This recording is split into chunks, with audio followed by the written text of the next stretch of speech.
Welcome to the question of the day. Today's question is from Bart in North Carolina. Bart asks, how do you do a debrief after a sales call?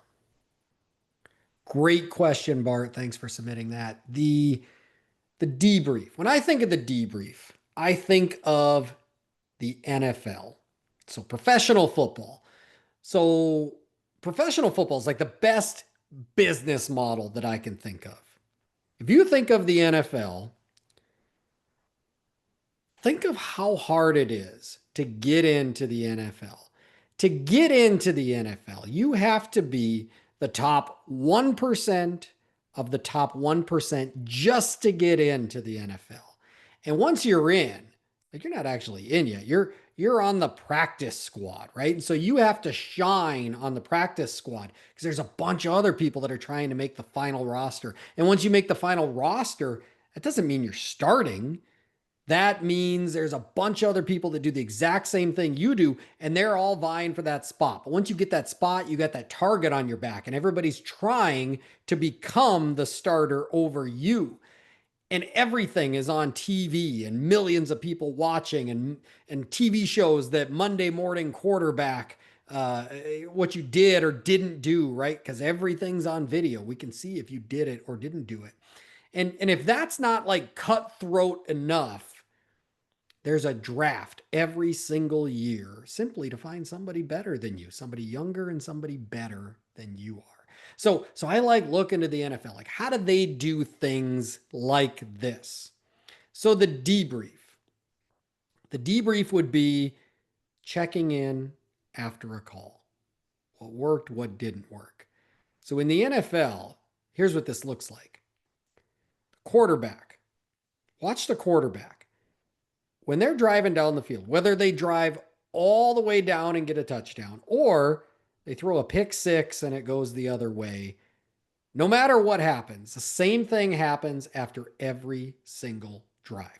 The quarterback goes to the sidelines and buddies up with the coach. So the quarterback, the coach, they're buddied up together and they're looking at that Microsoft Surface. They're looking at the plays that just happened, the drive that just happened, what the defense did, what the offense did. They're looking at it in real time. And they're deliberating on just really two things. What worked and what didn't work. And they're making in-game adjustments right there. And they have to make in-game adjustments right there, because if they wait till after the game, it's too late. The stakes are too high. It's too cutthroat. And that's why the NFL is the best business model. They're making in-game adjustments right there. That's what the debrief is for us. This is our in-game adjustment. We're trying to win the game, the year, the budget, but breaking that into months, breaking that down into individual days. We're trying to win the day, and we have to make those adjustments in the game. Otherwise, it'll be too late. We'll lose. So the debrief, this is what it looks like. After every single call, I have my sales team call me. So when they get done with the call, they call me, the sales leader.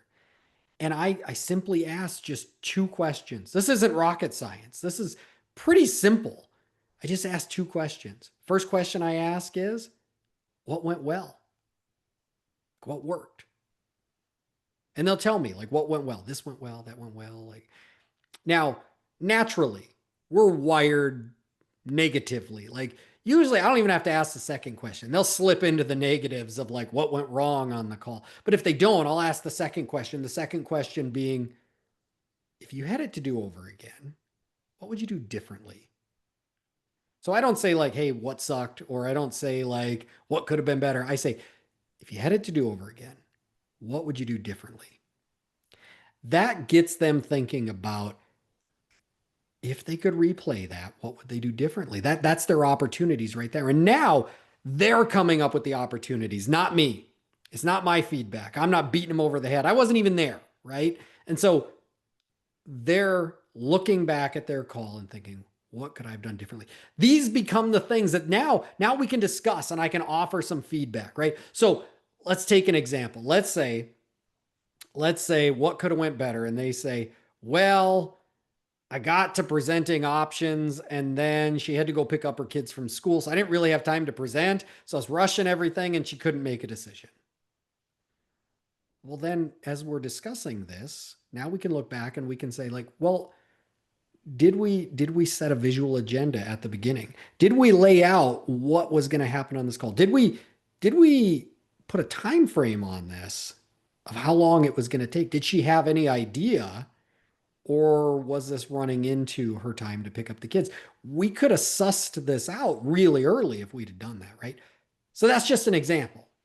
But when we ask those two questions, those are the things that we can figure out so that we can coach in the moment. So now when that salesperson goes to the next call, they're going to set a visual agenda. They're going to say exactly how long this call, or give a range of how long this call is going to last. So if that problem comes up again, we can get ahead of it. We're coaching in the moment. Now, this could also still focus on the call they just had. So there may be opportunities that come up of like, can we still save this customer or this deal? Can we strategize a follow-up for this customer? So those are the two questions I ask though. Debrief is right after they're calling me. I think that's the easiest way because then I don't have to like be calling them and they're not even freed up yet. But when they get done, just set the expectation. They're calling me and I simply ask two questions. What went well? And if you had it to do over again, what would you do differently? As a sales leader, I want you to do debriefs because I want your fingerprints on this. You're a sales leader. You got promoted to this role because you were good at something. You had some skills. When you got promoted into this role, the owner of the business or whoever promoted you, they wanted to have your influence in more areas here. And so I think a common reason that sales leaders don't like following up is they feel like they're micromanaging, or they get told by the salespeople that they're micromanaging, which isn't true. You're in that role because I want your fingerprints on that. I want you to know on every single call what went well and what could have went better and what those next steps are going to be. So it's not micromanaging. Now, here's what, if you do this well, it just becomes routine. This is just what happens, right? After every single call, salesperson calls into the sales leader and we debrief. And this is what success is going to look like. Success is going to look like they start answering these questions before I even ask them. They call in and they just start telling me, hey, this is what went well. Hey, this is what I would have done differently. And hey, this is what I'm already doing about it. So they come in already thinking the way I want our team to be thinking of how do we keep moving this forward? How do we constantly get better? Because if you're not getting better, if you're not growing, you're dying. Now, I got a bonus question here too. So debrief is just two simple questions, but I have a third bonus question. And this is just something I noticed when I would go ride along with salespeople. I would notice that we wouldn't really have a plan of what happened next. We would just think, oh, they didn't buy today, it's dead, right? And maybe I'll follow up, but I'm only following up because my boss said I got to follow up. And so our follow up ends up being poor. It ends up being something like, hey, this is Chris, just following up. Or, hey, this is Chris, wanted to see if you had more questions. Like, those are poor reasons to follow up. So my third bonus question would be, what's the reason you're going to follow up? When you call that customer, what's the reason you're calling?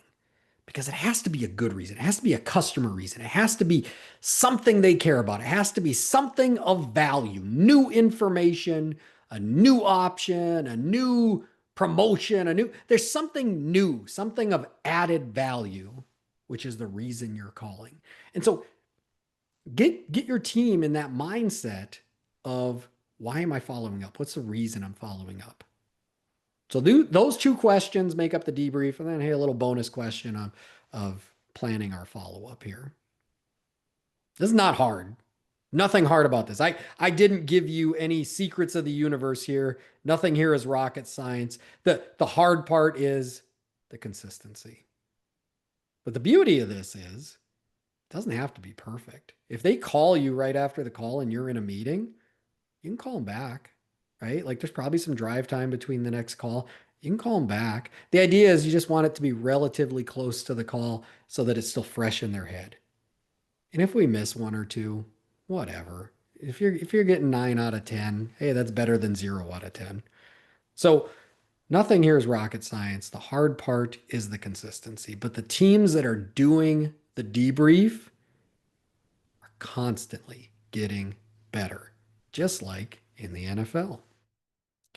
If you have a question, reach out to me either on social media or email. Both are going to be listed below in the show description. Let's get these questions answered. Or if you are a Nextstar member, schedule a call with me and let's address it one-on-one. Let's focus on your specific situation.